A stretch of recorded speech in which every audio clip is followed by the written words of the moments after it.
Hey guys, welcome back to tech with Abhino episode number 51. എന്താ എല്ലാവർക്കും സുഖമല്ലേ? ഫസ്റ്റ് ഓഫ് ഓൾ, ഓഫേഴ്സ് ആമസോണും ഫ്ലിപ്കാർട്ടിലും ഇപ്പോൾ ഓഫേഴ്സ് നടക്കുന്നുണ്ട്. ഈ വരുന്ന 8-ാം തീയതി വരെയാണ് അതിൻ്റെ ഡേറ്റ്. ഫ്ലിപ്കാർട്ട് 8-ാം തീയതി വരെ അനൗൺസ് ചെയ്തിട്ടുണ്ട്, ആമസോൺ പക്ഷേ അനൗൺസ് ചെയ്തിട്ടില്ല.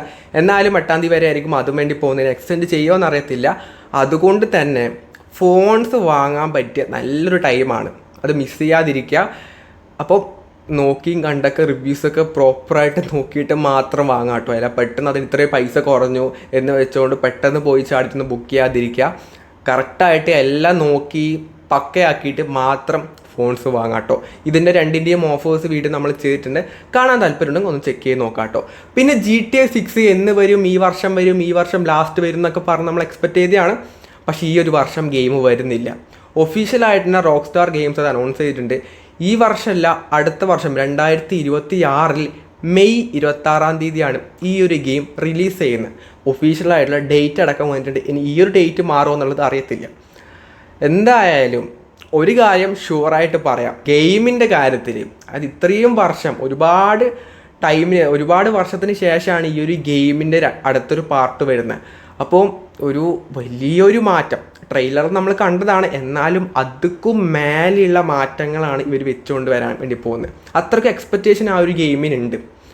അപ്പോൾ എന്തായാലും ഇനി ഒരു വർഷം കൂടെ ഈ ഒരു ഗെയിമിന് വേണ്ടി വെയിറ്റ് ചെയ്യേണ്ടി വരും. 2023 ഇത് ആദ്യമായിട്ട് ട്രെയിലറൊക്കെ ലോഞ്ച് ചെയ്ത്, അപ്പം 26 ഈ ഒരു ഗെയിം വരുള്ളൂ. അപ്പം വെയിറ്റ് ചെയ്യാം കേട്ടോ. പിന്നീട് ഇന്ത്യത്തെ പാസ്പോർട്ടൊക്കെ തന്നെ ഈ പാസ്പോർട്ട് ആവാൻ വേണ്ടി പോവാണ്. അതായത് അതിലൊരു ചിപ്പ് ഉണ്ടാവും, ആ ചിപ്പിലായിരിക്കും എല്ലാ കാര്യങ്ങളും സ്റ്റോർ ചെയ്യുന്നത്. ഇപ്പോൾ ഉള്ള പാസ്പോർട്ട് എന്ന് പറയുന്നത് ഒരു ബുക്കാണ്. അപ്പോൾ അതിൽ നിന്ന് മാറിയിട്ട് ഒരു കാർഡിലേക്ക് മാറാൻ വേണ്ടി പോകണം. കുറച്ചും കൂടെ ട്രാവലൊക്കെ ചെയ്യാൻ വേണ്ടി കുറച്ചും കൂടെ ഫാസ്റ്റർ ആയിരിക്കും, കുറച്ചും കൂടെ കൺവീനിയൻ്റ് ആയിരിക്കും. അപ്പോൾ ഈ ഒരു മാസത്തിൽ തന്നെ ഈ പാസ്പോർട്ട് വരുമെന്നാണ് ചില റിപ്പോർട്ടൊക്കെ പറയുന്നത്. പിന്നെ പോക്കോ F7 എപ്പം വരും, ലോഞ്ച് ഡേറ്റ് എപ്പോഴാണെന്നുള്ളത് ഒരുപാട് പേര് കമൻറ്റ്സ് ചോദിക്കാറുണ്ട്. ഈ ഒരു മാസം ലാസ്റ്റ് വീക്ക് വരുമെന്നാണ് ഇപ്പം ലേറ്റസ്റ്റ് ആയിട്ട് കിട്ടുന്ന റിപ്പോർട്ട് അനുസരിച്ച് പറയാനുള്ളത്. സ്നാപ്ഡ്രാഗൻ്റെ 8s Gen 4 ഒക്കെ ആയിട്ട് വരുന്ന ഒരു ഫോണാണ്, ഗെയിമിംഗ് ഓറിയൻറ്റഡ് ആയിട്ടുള്ള ഫോണാണ്. ഗെയിമിംഗ് ഒരു രക്ഷയുണ്ടല്ലോ. ഇപ്പോൾ ഉള്ള ഓൾറെഡി പോക്കോ F6 ഒക്കെ പറയേണ്ട, അല്ലെങ്കിൽ അവരുടെ ആ ഒരു F സീരീസ് പറയേണ്ട ഒരു ആവശ്യമില്ല. ബെസ്റ്റ് ഇൻ ക്ലാസ് ആയിരിക്കും, ബെസ്റ്റ് പ്രൈസ് റേഞ്ചിലായിരിക്കും പോക്കോ ഫോൺസ് ഒക്കെ ഇപ്പോഴും ഇറക്കുന്ന ബെസ്റ്റ് പ്രൈസിലായിരിക്കും. 7550 mAh ബാറ്ററി ഒക്കെ ആയിട്ടാണ് ഈ ഒരു ഫോൺ ഇന്ത്യയിലേക്ക് വരുന്നത്. എന്തായാലും ഈ ഒരു മാസം ഷുവറായിട്ട് ലോഞ്ച് ചെയ്യും. അതും ലാസ്റ്റ് ആവും ലോഞ്ച് ചെയ്യാൻ വേണ്ടിയിട്ട്. സെക്കൻഡ് വീക്കോ തേർഡ് വീക്കോ ഉണ്ടാവാൻ വേണ്ടി പോകുന്നില്ല, ലാസ്റ്റ് 4th വീക്കിലായിരിക്കും ഈ ഒരു ഫോൺ ലോഞ്ച് ചെയ്യുന്നത്. പിന്നെ അതുപോലെ തന്നെ സ്നാപ്ഡ്രാഗൺ 8s Gen 4 വെച്ചുകൊണ്ട് ഈ ഒരു ഫോൺ മാത്രമല്ല, വേറെയും ഒരുപാട് ഫോൺസ് വരുന്നുണ്ട്. അതായത് ഐക്യൂയുടെ Neo 10 വരുന്നുണ്ട്. പിന്നീട് ഓപ്പോയുടെ K13 Turbo എന്ന മോഡൽ. ഓപ്പോ K സീരീസും വെച്ചുകൊണ്ട് ഇനി അങ്ങോട്ടൊരു ബ്ലാസ്റ്റ് ആണ് കേട്ടോ ഉണ്ടാവാൻ വേണ്ടി പോകുന്നത്. ഓൾറെഡി K13 ഇറക്കിയിട്ട് 18,000 രൂപ റേഞ്ചിലെ ബെസ്റ്റ് ഫോണായിട്ടാണ് ആ ഫോൺ ഇറങ്ങിയത്. അപ്പോൾ ഇനി K13 Turbo ഒരു 30,000 രൂപക്കൊക്കെ ഇറങ്ങിക്കഴിഞ്ഞാൽ, അല്ലെങ്കിൽ ബെസ്റ്റ് ഒരു ഗെയിമിംഗ് ഓറിയൻറ്റഡ് ആയിട്ട് ഇറങ്ങിക്കഴിഞ്ഞാൽ, K13 അങ്ങനെ ഒരു ഗെയിമിംഗ് ഒപ്റ്റിമൈസേഷൻ ചെയ്ത ഫോണല്ല.